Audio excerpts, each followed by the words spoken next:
Hi, I'm Adam from Ketone Test, and today I'm bringing you an amazing keto pasta. This pasta is just as good as any other fresh egg pasta. Doesn't take long to make. It's really worth all the effort.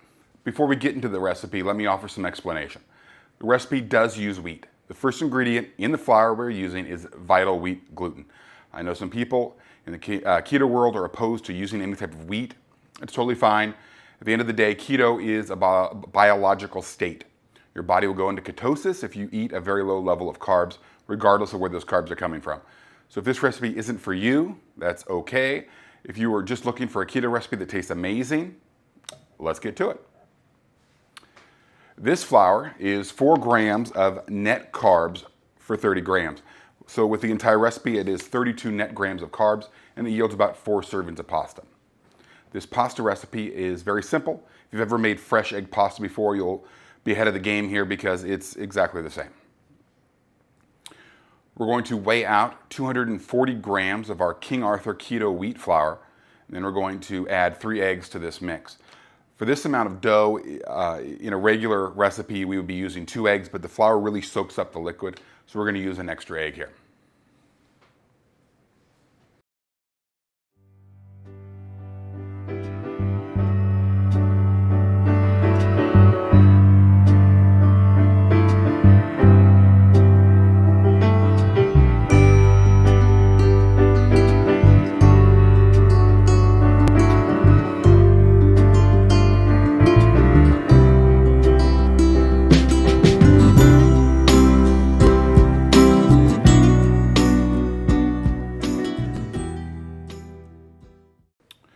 We're going to mix this until we get a ball of dough.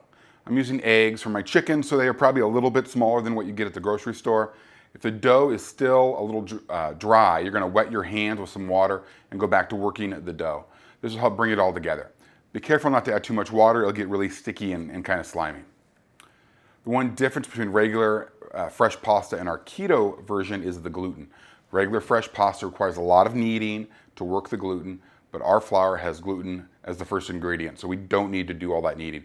We want to be careful not to work it too much, as otherwise our pasta will be really tough. Once the pasta is mixed up, we'll wrap it up, put it in the fridge to rest for about an hour. Once rested, we'll be able to roll it out and cook it. You can do this by hand with a rolling pin, but it's a tough dough, so I do recommend a pasta roller. When rolling pasta, we start with the thickest setting and send it through. We'll put it through a few times, then lower the setting and run it through thinner and thinner. Our pasta roller recommends we roll it to a number 4 setting for fettuccine, but with our slightly tougher pasta, we're going to go a little thinner than that. We're going to go down to a level 2 before we cut it into noodles. Once we run the pasta through at our desired setting, we can change the machine to the fettuccine attachment. This will actually cut out our noodles. These noodles look beautiful. We'll mix a little flour with them as they come out of the cutter so they don't stick together. These are made out of fresh eggs, so we don't want them to sit out too long. The goal here is to cook the pasta just after rolling and cutting it out. Before we cook the noodles, let me ask you a favor.